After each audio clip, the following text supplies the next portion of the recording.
Genesis 7. The Lord then said to Noah, "Go into the ark, you and your whole family, because I have found you righteous in this generation. Take with you 7 pairs of every kind of clean animal, a male and its mate, and 1 pair of every kind of unclean animal, a male and its mate. And also 7 pairs of every kind of bird, male and female, to keep their various kinds alive throughout the earth. 7 days from now I will send rain on the earth for 40 days and 40 nights. And I will wipe from the face of the earth every living creature I have made." And Noah did all that the Lord commanded him. Noah was 600 years old when the flood waters came on the earth. And Noah and his sons and his wife and his sons' wives entered the ark to escape the waters of the flood. Pairs of clean and unclean animals, of birds of all kinds, all creatures that move along the ground, male and female, came to Noah and entered the ark, as God had commanded Noah. And after the 7 days the flood waters came on earth, in the 600th year of Noah's life, on the 17th day of the 2nd month, on that day all the springs of the great deep burst forth, and the floodgates of the heavens were opened, and rain fell on the earth 40 days and 40 nights. On that very day Noah and his sons, Shem, Ham, and Japheth, together with his wife and the wives of the 3 sons, entered the ark. They had with them every wild animal according to its kind, all livestock according to their kinds, every creature that moves along the ground according to its kind, and every bird according to its kind, everything with wings. Pairs of all creatures that have the breath of life in them came to Noah and entered the ark. The animals going in were male and female of every living thing, as God had commanded Noah. Then the Lord shut him in. 40 days the flood kept coming on the earth, and as the waters increased, they lifted the ark high above the earth. The waters rose and increased greatly on the earth, and the ark floated on the surface of the water. They rose greatly on the earth, and all the high mountains under the entire heavens were covered. The waters rose and covered the mountains to a depth of more than 15 cubits. Every living thing that moved on land perished. Birds, livestock, wild animals, all the creatures that swarmed over the earth, and all mankind. Everything on dry land that had the breath of life in its nostrils died. Every living thing on the face of the earth was wiped out.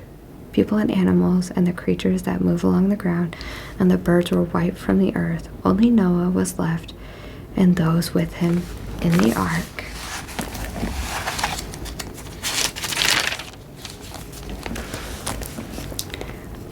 The waters flooded the earth for 150 days.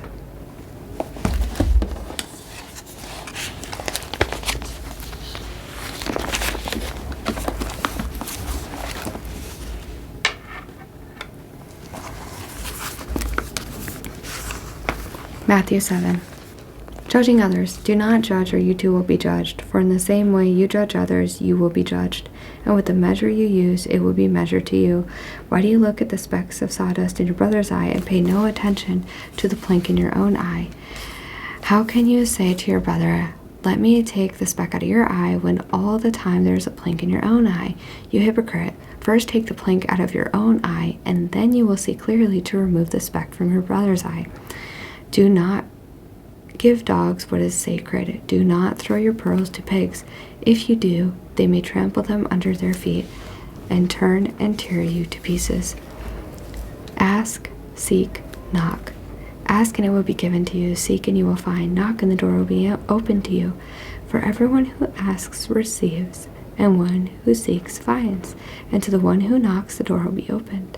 Which of you, if your son asks for bread, will give him a stone, or if he asks for a fish, will give him a snake? If you then, though you are evil, know how to give good gifts to your children, how much more will your Father in heaven give good gifts to those who ask him? So in everything, do to others what you would have them do to you. For this sums up the law and the prophets. The narrow and the wide gates. Enter through the narrow gate, for wide is the gate and broad is the road that leads to destruction, and many enter through it. But small is the gate, and narrow the road that leads to life, and only a few find it. True and false prophets. Watch out for false prophets. They come to you in sheep's clothing, but inwardly they are ferocious wolves. By their fruit you will recognize them.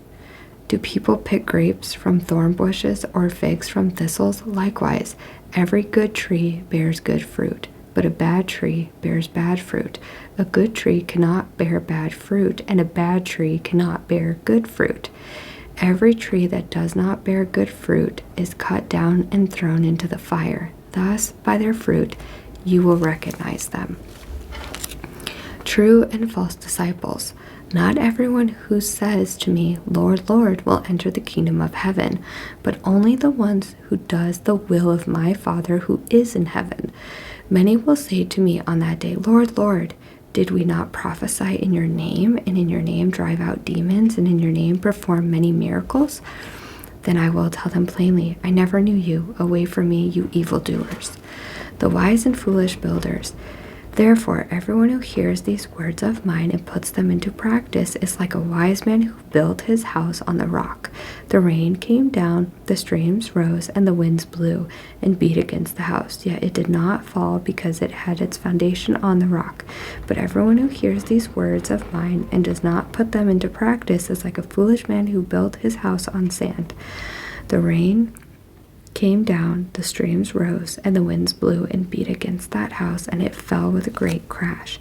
When Jesus had finished saying these things, the crowds were amazed at his teaching, because he taught as one who had authority and not as their teacher of the law.